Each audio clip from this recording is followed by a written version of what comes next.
stanchi ormai, troppo pigri per non accorgersi di quanto tutto sia strano e di quanto tutto sia sbilanciato. L'importante lo sai, avere il proprio posto in fila, e se tu non vorrai, la paura di essere solo ti mangerà, ti divorerà, ti strazierà. Evviva la comunità, evviva la comunità, evviva la...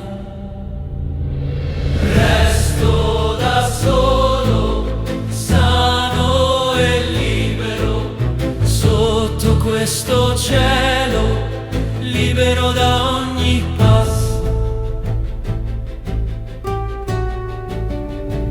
Troppo freddo decreto, troppo chiasso dal retro, e la sindrome di Stoccolma cresce imperversa, impazza, iniettata nella realtà, iniettata nella realtà, iniettata dalla realtà. Evviva la comunità, evviva la comunità, evviva la... Resto